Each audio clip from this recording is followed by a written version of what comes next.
don't come together. There's nothing on the earth that's reproduced without two coming together. He said it's the Father's good pleasure that it pleases the Father that you bear much fruit and that your fruit remain. How are you going to be fruitful if you don't get pollinated?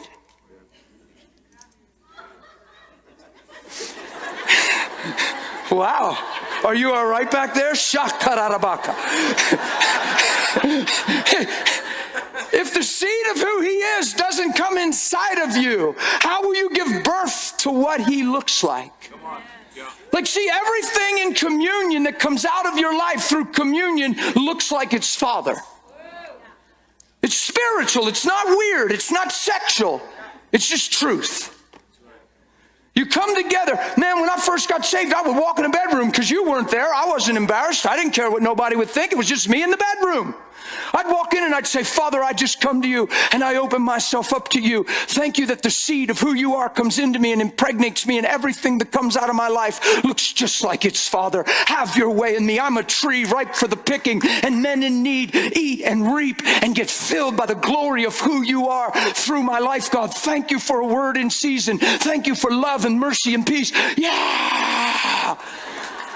Just talk like that forever, man, in my bedroom wearing carpets out, you'd think. You know, you're just pacing and I'll never be the same. Stress and frustration and strife are over in my life, God. I am never selling cheap. You bought me with a great price and I am not my own. Yeah? And I would talk to him like that. That sure beats God. Would you make the car run today and let the boss treat me right? And God, I hope my eggs are finally done when I ask for over easy and aren't slimy at the...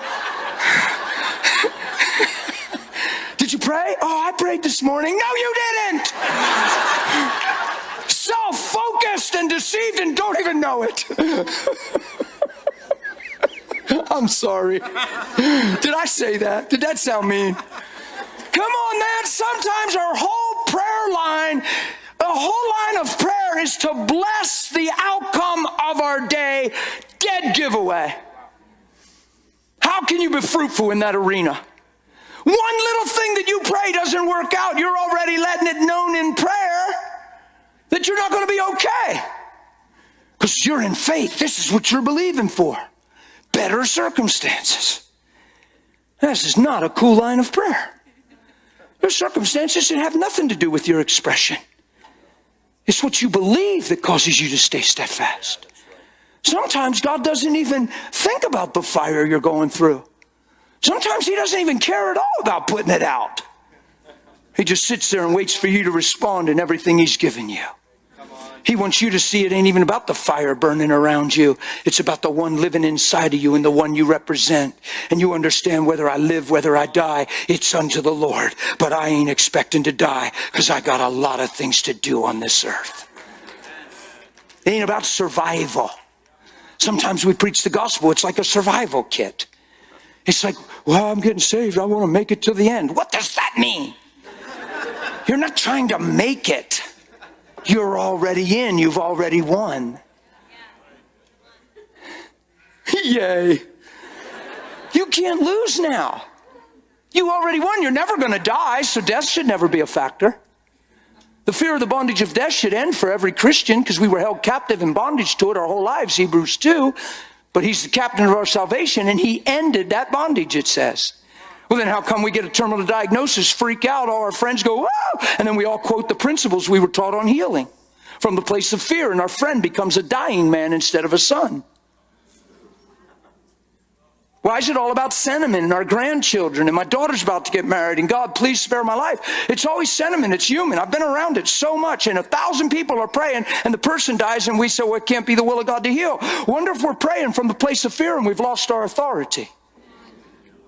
Wonder if we're honoring death like they did at Lazarus' tomb, and life is standing right in front of them and all they can see is death.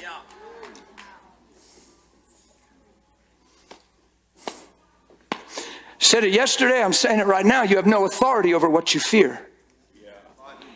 None. You can quote all the scripture you want from the place of fear, and all you're doing is reducing this to a Bible principle that you're hoping works. This is an introduction into covenant communion and relationship, where you become one with him And he begins to transform you and make you more and more like him so that you see what he sees so you can do what he does. You good?